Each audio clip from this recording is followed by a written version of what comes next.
Welcome to episode 3 of our new Cult Products podcast. On today's show, we have Arjun Bisen of Overwatch. And Arjun is a super interesting guy. Overwatch was YC backed, so he's going to talk a little bit about what that was like and how that helped in the early days of the business. How his vision for the business accelerated because of AI and how you can really keep up in a world that is evolving, obviously, so rapidly in that space. And we get into, where those first customers at Overwatch came from, the things that worked, some of the things that didn't, really actionable stuff on how to find product market fit, and some of the challenges and interesting things that Arjun's learned along the way as a founder. He is also Australian, and we actually recorded this during the Ashes, which, if you are listening in America, is really not something that you need to worry about at all, and certainly not something as an English cricket fan I particularly want to dwell on. Despite all that, I found him to be a really lovely guest and really enjoyed this conversation, and I hope you will too.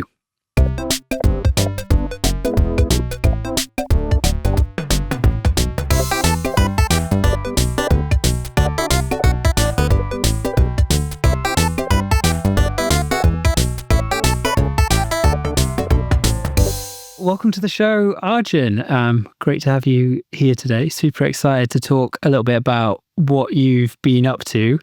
You've had a very, very varied career so far, been in diplomacy, global security, Stripe, and now Overwatch. Tell me a little bit about Overwatch and what are you up to? Sure, yeah. So Overwatch builds AI agents for intelligence monitoring and investigations. We focus on cyber and fraud threat intelligence.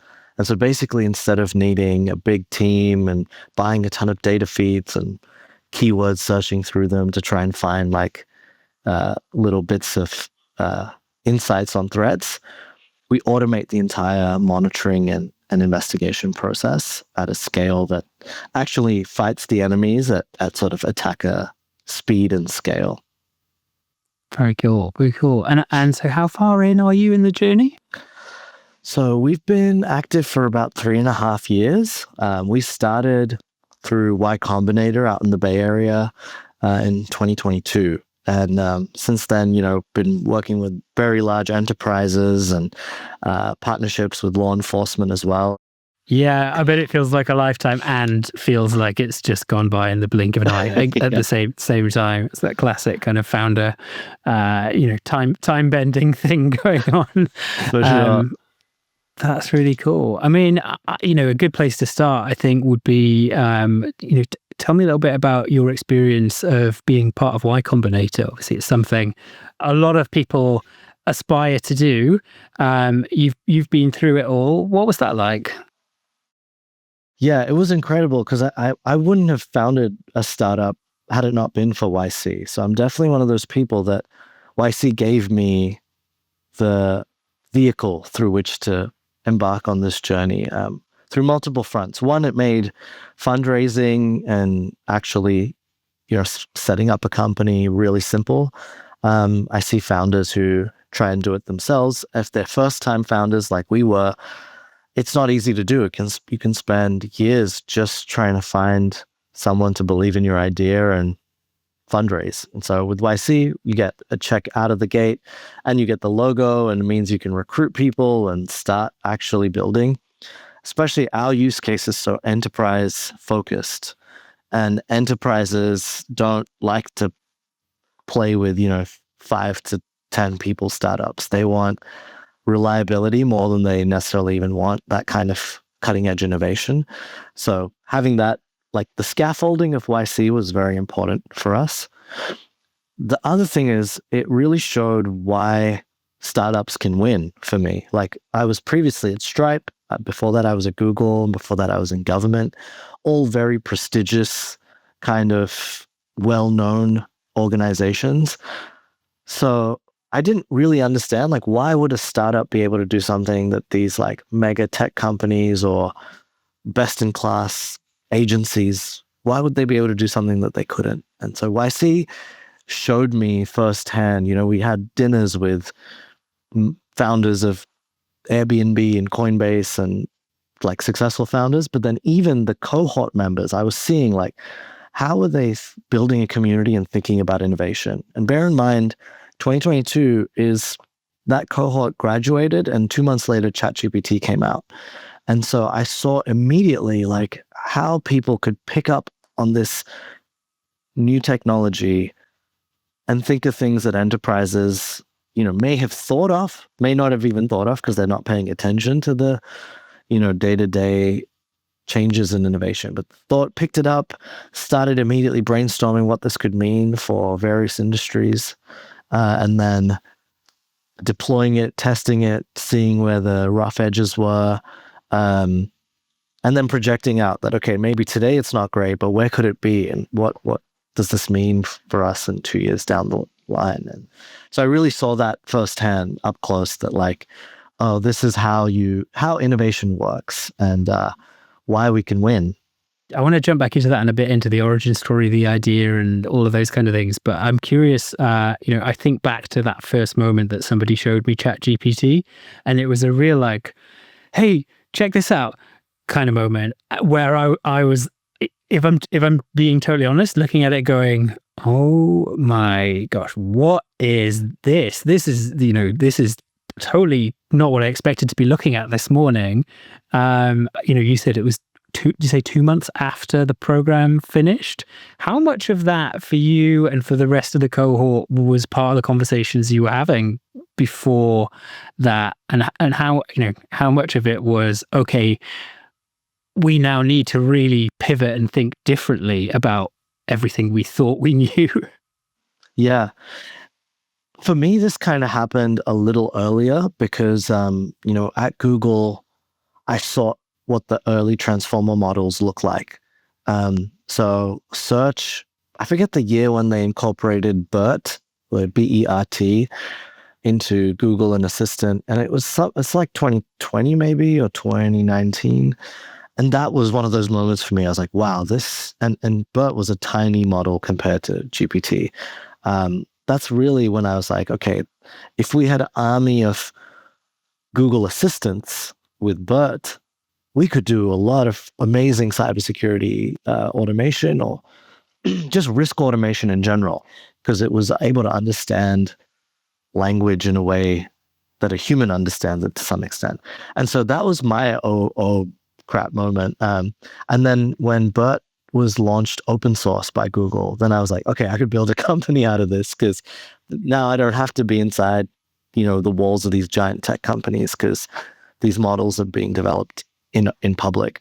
So the genesis of the idea for Overwatch, that was really, I mean, we've come around in a total circle to get to this, but that was the light bulb moment for you. That was when it was kind of set down that was the path you were going to go. I think so. In retrospect, there's a lot of incremental things, but the kernel was that realization that seeing workflows of like risk and intel workflows in government and then Stripe and Google firsthand, how manual it was.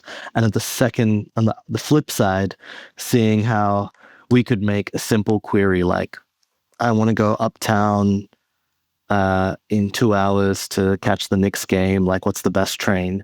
Seeing the logic that an assistant could go through using like BERT and all these other models, and thinking like, we're doing things so manual on the risk side, but being so aggressive when it comes to like buying sneakers and all those kind of things.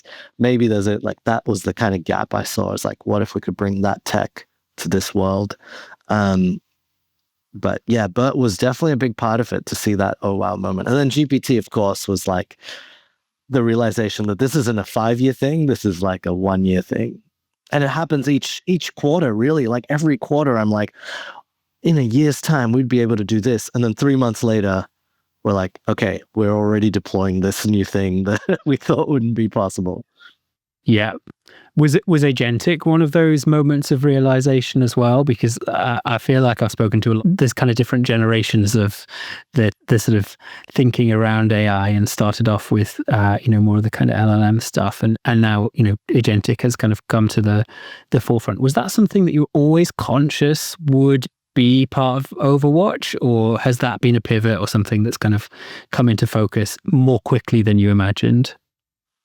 It was always a element of Overwatch because we saw, like, we didn't call it agents at the time. We called it, variations of Google Assistant or an AI system, because we saw what like those assistant kind of journeys could look like when I was at Stripe and in Google, and before that, like I kind of saw what those multi-step journeys could look like.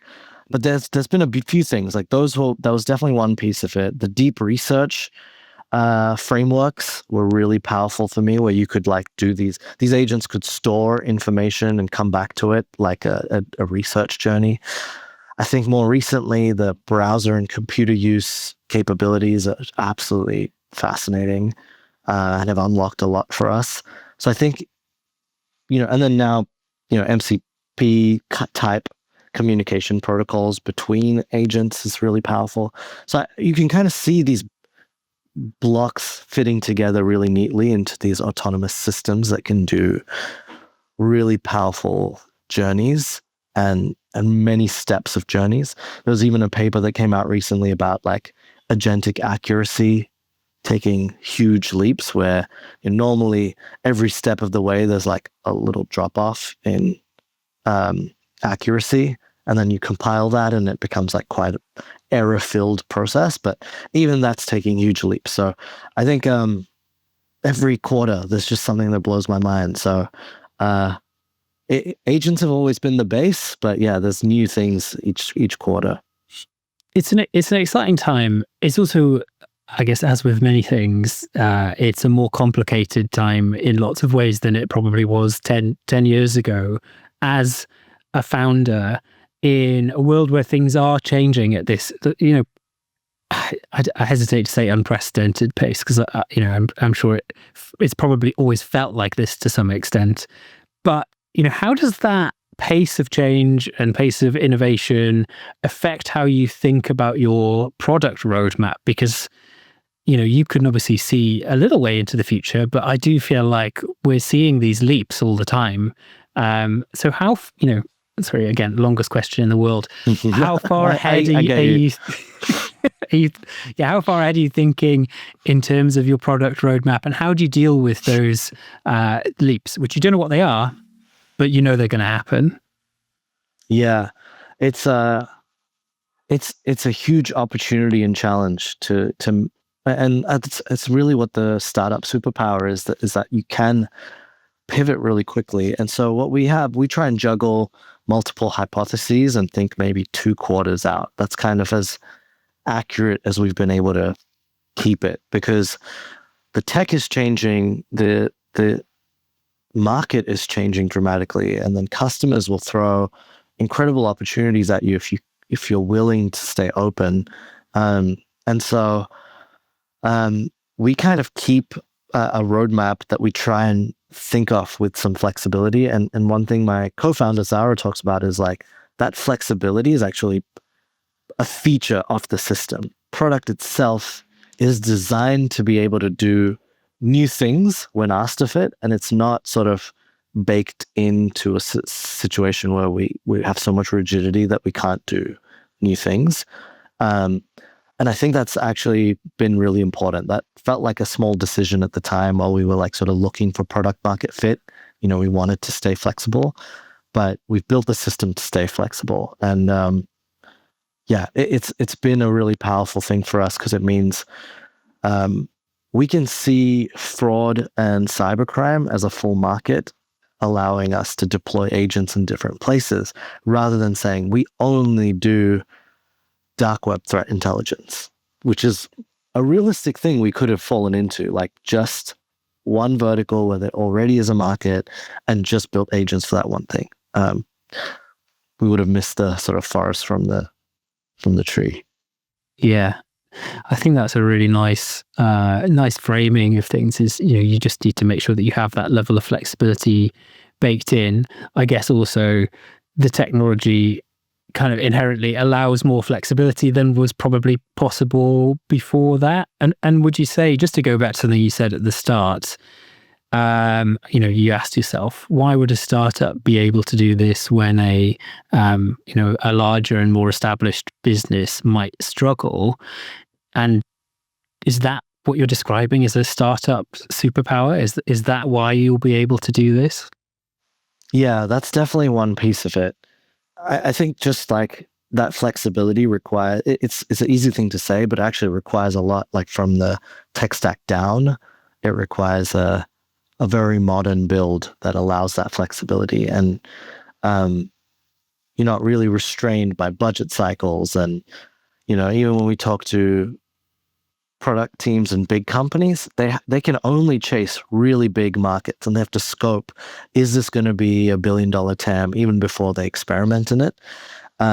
Because otherwise the execs will be like, this is too small a bet for us. And so they don't know actually that could be a huge bet. They just can't explain it. So we have that flexibility both in like the tech stack and what we can do, but flexibility to pursue things where our gut tells us that actually there might be something bigger than on the surface, which they just don't have the mandate to do. I think that there's a sort of counter current to this, which is it's really difficult to separate the marketing slop because everyone is saying the same thing. So actually it's like almost frustrating to be the startup because everything you say about AI agents and automation, everyone is saying, even the incumbent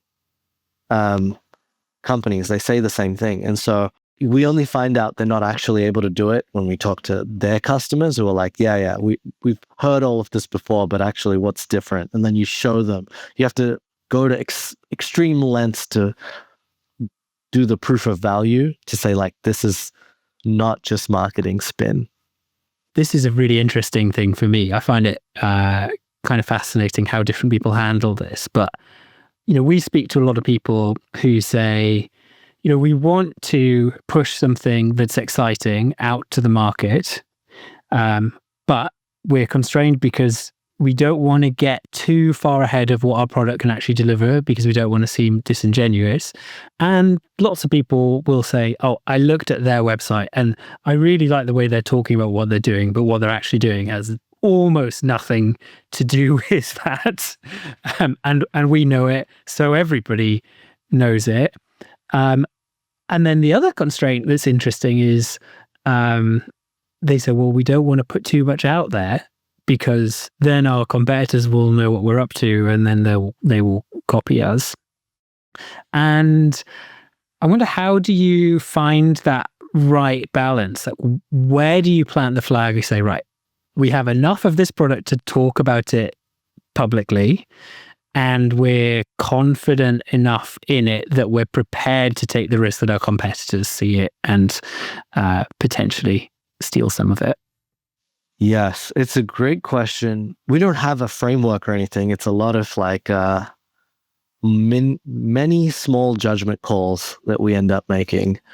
I think the benefit for a startup in the security space is that everyone is burnt by vendors over-promising and under-delivering. Like all the big companies and small companies are just burnt by that.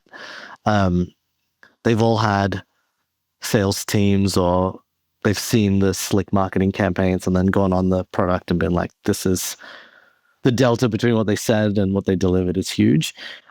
So we were kind of lucky to fall into this market where people are used to that kind of, or have been burnt by those kind of vendors, which meant that when we were really honest, when we were saying like, this is where we're at, you can kind of see the trajectory we're on, but certain things we can't do yet, but we're willing to work with you to get there, and then delivering really quick on it, it got us a lot of points with very like big logos, people organizations who don't typically work with startups.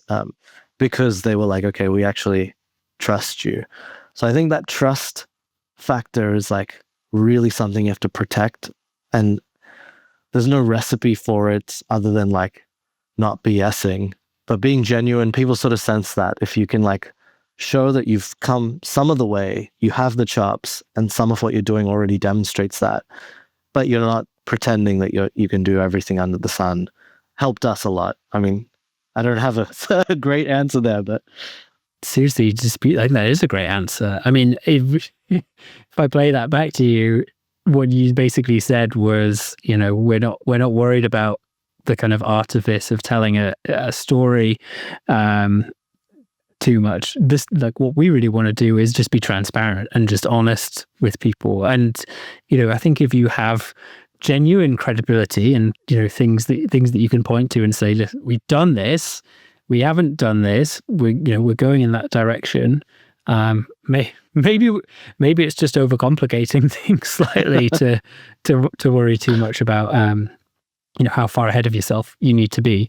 But I'm guessing that was on the other thing we found was like, sorry, I didn't mean to cut you off. I just thought of one other thing was, especially with startups in this moment in time when things are changing so much, there were certain types of customers that were inclined to pick or to buy into a dream instead of the status quo. So they could sort of, if you present like one option, which is kind of, it's good, but it's not really going anywhere, and another that's a little undercooked, but you could tell it could be like a phenomenal dish or like there's a chance of it being a phenomenal dish. There's a certain type of customer who will pick that. And as a startup, you kind of have to know which ones are that and lean into them. Because if they buy into your dream, or if they're interested in shaping that dream, then it's a really great partnership, and you're not a vendor and a buyer, you're like partners on a journey. I'm trying to find those, and there's no easy way to do it, but you do find them along the way, and they're angels to startups. I'm really pleased to hear you say that, because I say that so frequently to people. Is you've got to think about the first people who are going to take a chance with security, which is, as we know, no joke, on a early stage company that, even the best early stage companies in the world, is still a bit of a gamble. There's still a bit of risk inherent in going with those things. They are a totally different species of person to the person who will never do that, because the kind of thing that they buy, they just look and say, right, which logos are on the website? Okay, everyone else is doing this. It's a big mainstream company. How long have they been going? How many people do they have? How many offices all over the world? Those are like two entirely different things. And if you go to the person who says, I want you to have been in business for 20 years, and say, we've been in business for 20 minutes, it's just never going to happen. But equally, those people who are more in the early adopter space, if you go to them and you say, we're just going to do what everyone else is doing, then there's no reason for them to take the risk on you. Like, you have to get those people excited. Has that been your experience, and how have you gone about getting that excitement in people? Yeah, absolutely. Especially the early days. That was really the only trick we had, was the promise and potential of something magical. And especially as the AI technology hadn't really matured as much as it has now. So those days, people were really taking a bet on where we would be rather than where we were. It's important to wait for that kind of person, because the other customers, they'll come. Like, we're finding that now, like now that we're up and running and people know us, and we actually have channel partners and resellers who like are big companies that vouch for us. The flywheel kicks off once you're ready for it. It kicks off. But to get ready, you have to find the right partner, and that's what YC really focuses on. It's like, avoiding the things that will kill a startup. And a lot of things that will kill a startup are those, like, you have the wrong customer, you're in the wrong market, you're chasing like the wrong squirrel, and you're missing the big, the big game. So keeping us on track was, and it takes long and takes a lot of patience. And startups are always seeing, companies go from 0 to 1 billion in a year.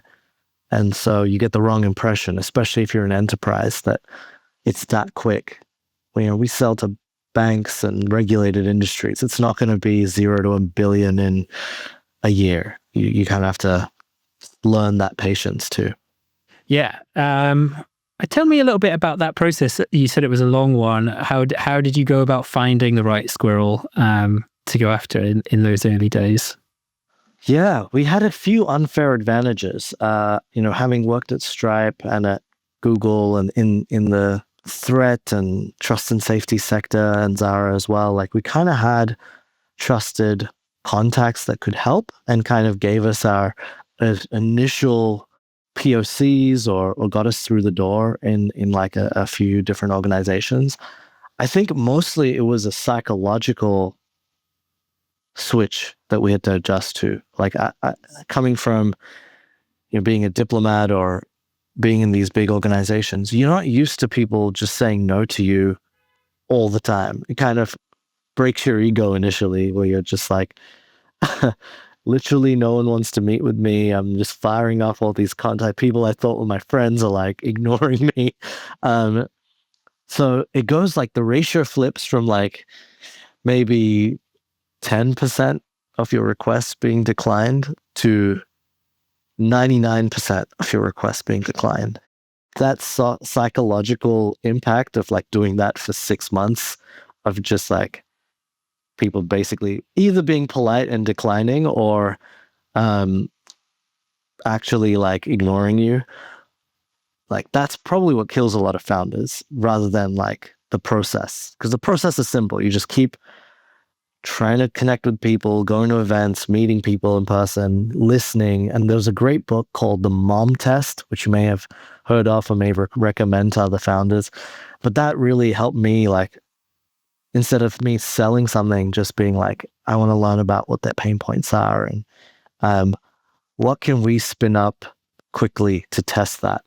And threat intel was a great space because you can prove value without having to sort of integrate into any internal systems. You can kind of scan the threat landscape. And in the early days, we were even doing a lot of that manually. Just scan the threat intel landscape, whether it's, OSINT or the dark web or even like databases that are out there, and turn that into intel for customers and say like, look, is this valuable to you? Is this ROI? And then start the conversation from there. But people will volunteer what they're struggling with because everyone wants to solve their own problems. You just have to be patient enough to like survive the psychological trauma of like, that being a nobody and being humble and curious to just spend 6 months listening. Yeah. I mean, when we started, Yaya was the same time that I started internet dating. And so for a lot of that time, my life was just constant rejection. So I got used to it very quickly. I mean, was there a point where it went from 99% rejection to 90% rejection and 80% rejection? Or is it just, strap yourself in, that's your life now? It's just one closed door after another. We found it changed really quickly. Like it's a grind, and then you get your first few customers, and then you start to know your audience and what resonates with them, and then the adjacent audiences, so you know how to quickly like pitch to, say, a small bank or a credit union who doesn't even have a cyber team or a threat intel operation versus a big bank who has one, but you can solve a lot of their pain points by like automating it. Changes really quickly. That's what was awesome, is like when it starts to pick up, you feel it. You're like, okay, these are the proportion of yes to no is changing dramatically. And then it gets to a stage where you're like, hold on, I would love to like, get you on the platform, but we're swamped right now. Can we like reconnect next quarter? You're like kind of managing your pipeline, and that's a totally different feeling. And then you start sort of declining use cases because you have bigger fish to fry. And then the challenge is like, how do we not become an incumbent that's like ignoring big opportunities? Like, how do you really test these opportunities or scale without losing out? So it does change, and that's what I keep trying to tell my like friends who are thinking about becoming founders, is that like those early days are the hardest, and then it does change. So it's not forever. The challenges just change as well. Yeah.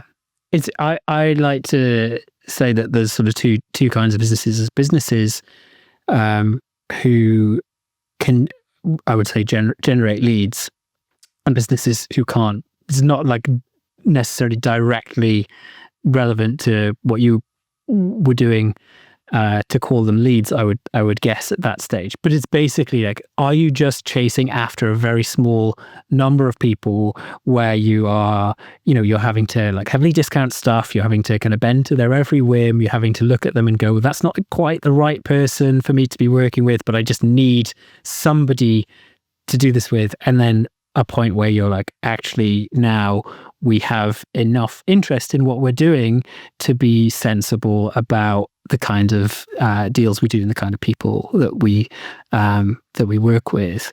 Can you pinpoint an inflection point where it went from this is really difficult to now, people are starting to get interest? And was it something that you started doing differently, or had it come from the fact that other people were starting to give you that social proof and say, we already work with Overwatch, that got people on the hook? If I was to really pinpoint, I think it was when we had back-to-back use cases that was the same, and then we had a distribution partner that wanted to sell the exact same thing. And so the use case became really clear. Before then, the challenge we had, at least with our product space, was that there was a lot of variation. Like we had multiple different Intel use cases. Once we had distribution and the use case solved a little for that one beachhead, then it became repeatable, and it became like stand them up, knock them down. Like now we have like a real product, and we have modules, and we can just sell like you would any other product, and life became a lot easier. Getting distribution unlocked as a startup is really hard because, especially in enterprise, like distribution's the hardest thing. And so once we had like a flagship customer who was then willing to resell us to all of their, and they were like a core piece of the financial services sector, that's when it just sort of started to click of like, okay, this is our product now. Let's focus on that. And then from there, the logical product roadmap filled out the like kind of, we could joint plan, like what do we need to build or what do we need to stabilize for our systems. But that was definitely, I think, like the turning point. That's awesome.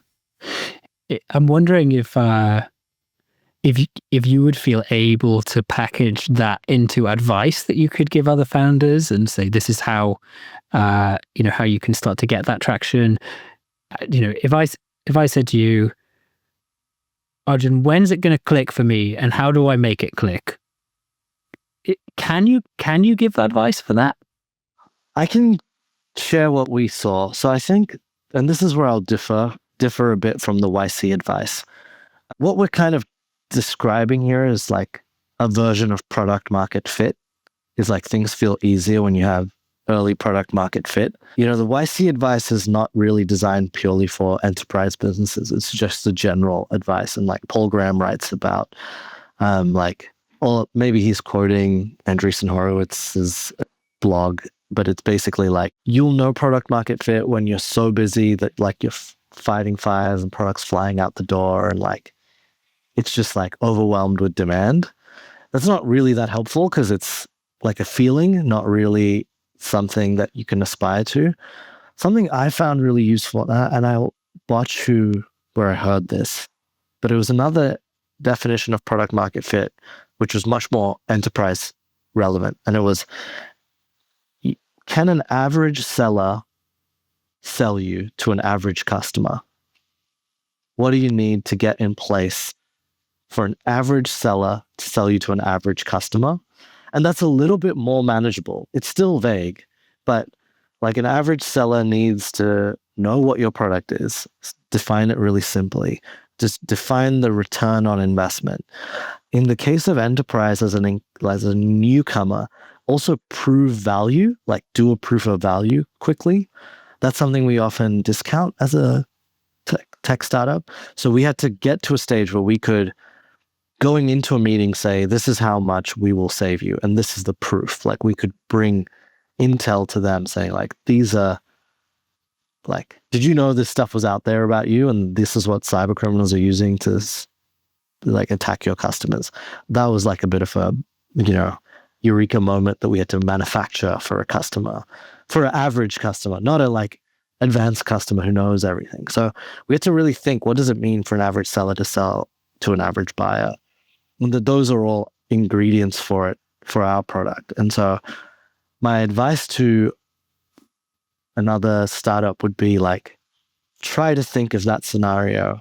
How do you arm? And that's only like, you may not be at that stage. Like we weren't at that stage for a long time because we were still learning what an average customer wanted. And we had to learn what an average seller sold like, because for a long time it was just me and Zara selling. But that's how I think we arrived at a feeling of early product market fit. Yeah. That's a really interesting way of framing it.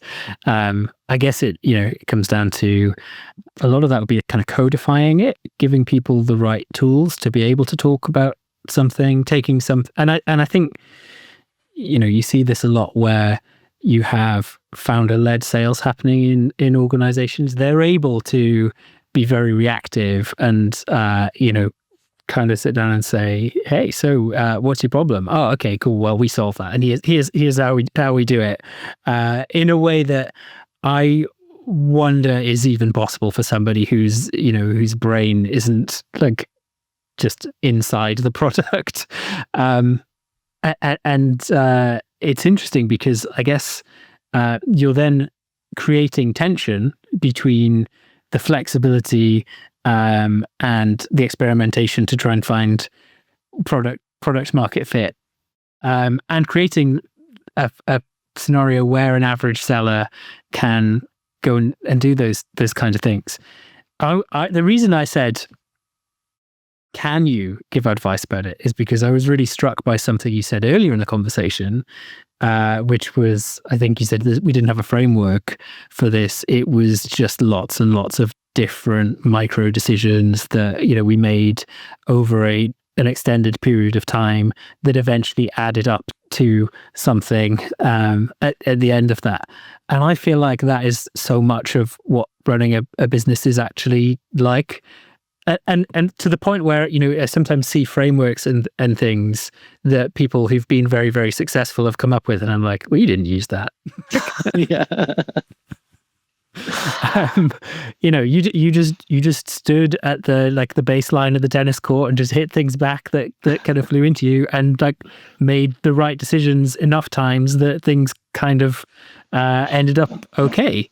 But then you can retrospectively come up with advice. Yeah.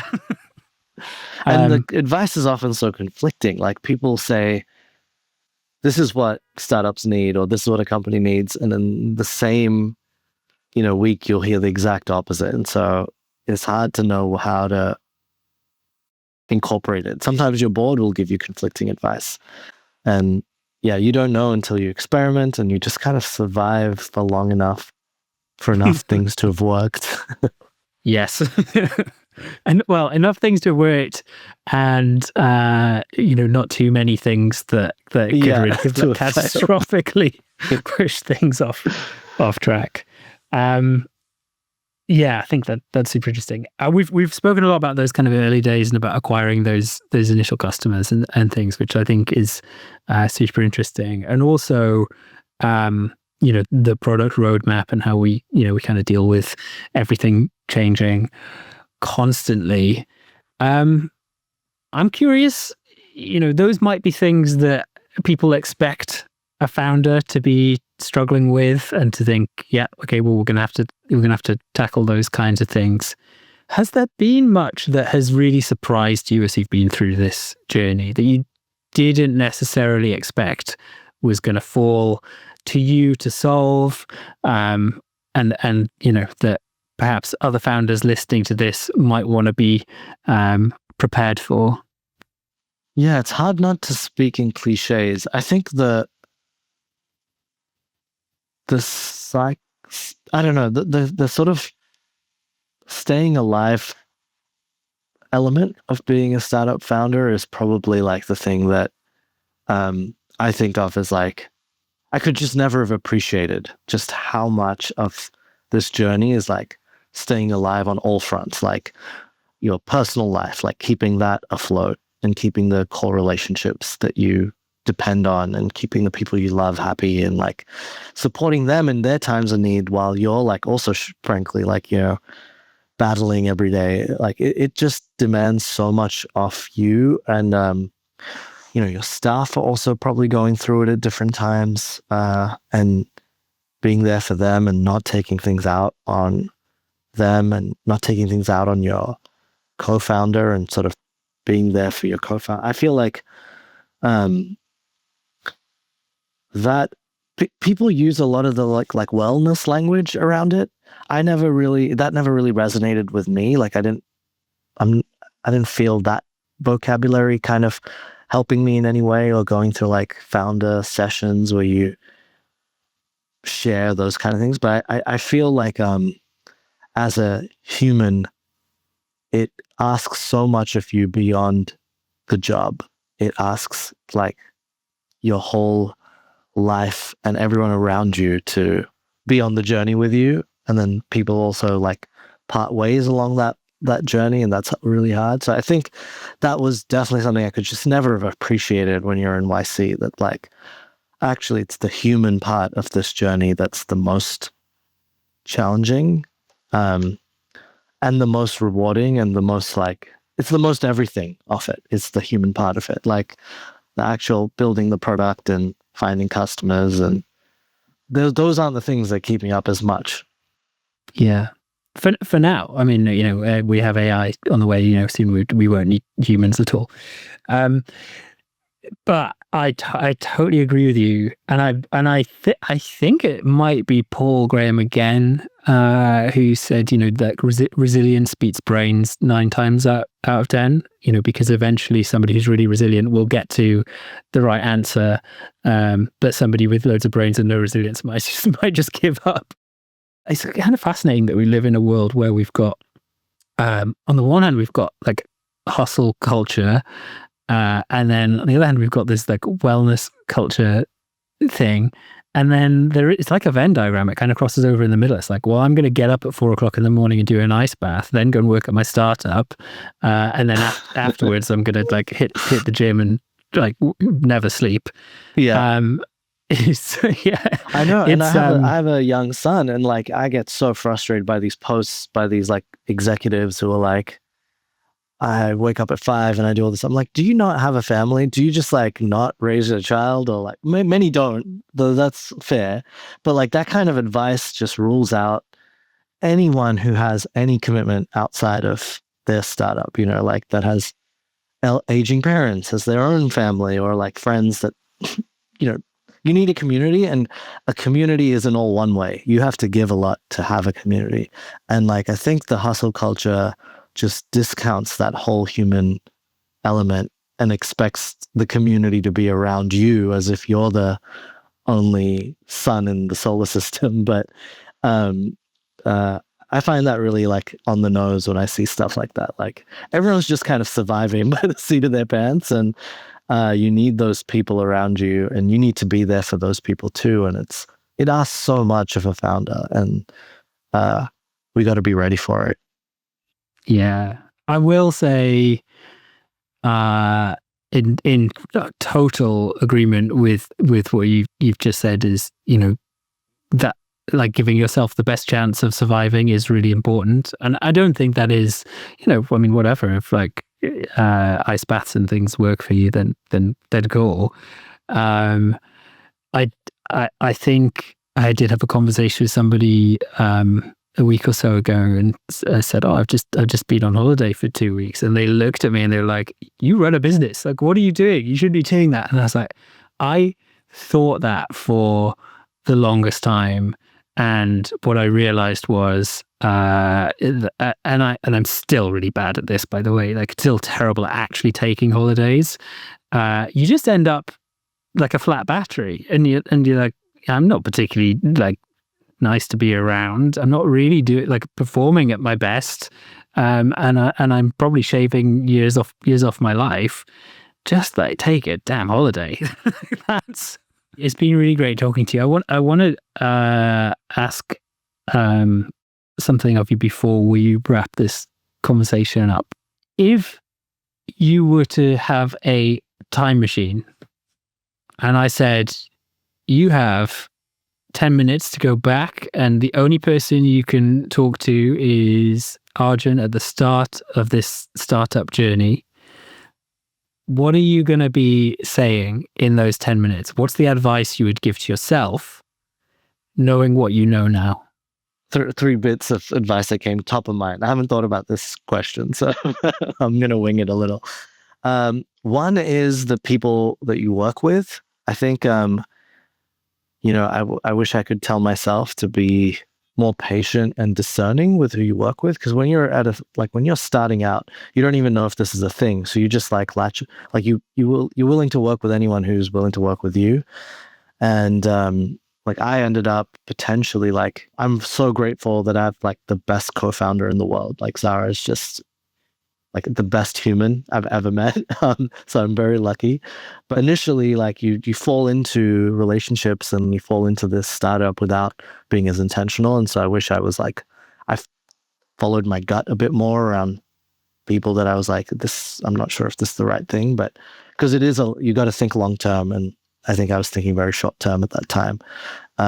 So be more discerning about the people that you go on this very long journey with.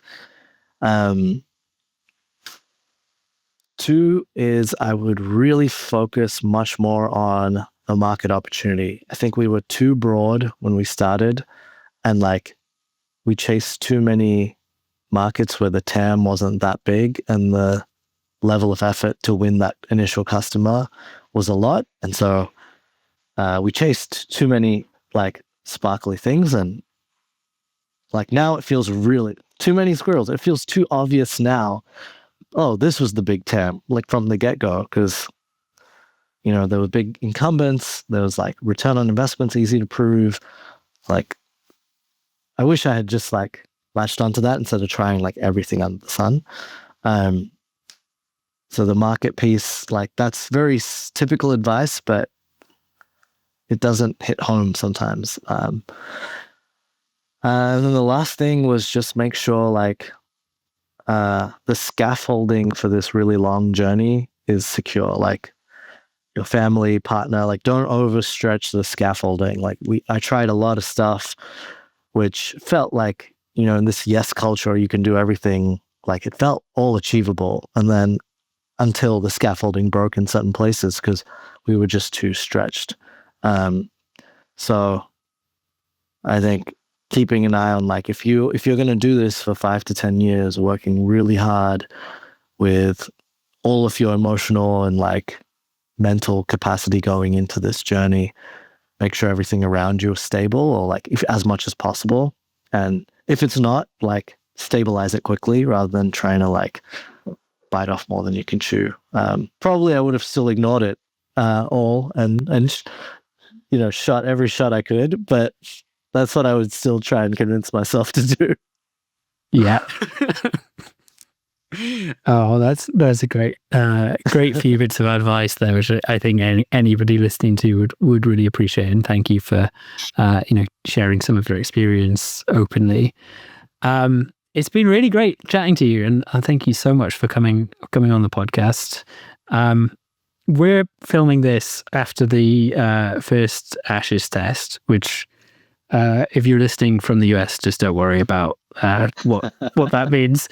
So I'd like to wish you and Overwatch all the best, and I'd like to wish the Australian cricket team much less success over the next couple of weeks. I'm sure I'll be in touch if England have a good couple of games. But yeah, thank you so much for coming on. If people want to find out more about Overwatch, what's the best way to check you out and get in touch? Yeah, overwatchdata.ai is our website. There's actually like a free dark web, deep web threat assessment that you could do as well if you want to see, what data we might be able to detect for your organization. And then LinkedIn as well, Arjun Bisen on LinkedIn. But yeah, this is a really exciting time on the AI front. So, come join us on this journey. Amazing. So people can actually go on the website and get their own free assessment right now. That's right. Very cool. Very cool. Okay, definitely. If you're listening, go and check that out. Thanks so much, Arjun. Again, it's been a real pleasure. Take care. Thanks so much. Appreciate it, guys. Cult Products is brought to you by Yaya, helping cybersecurity companies define who they're for, what they do, and how they're different. To learn more, visit yaya.co. And don't forget to search for Cult Products in Apple Podcasts, Spotify, or wherever you listen. Follow the show so you never miss an episode. On behalf of the team at Yaya, thanks for listening.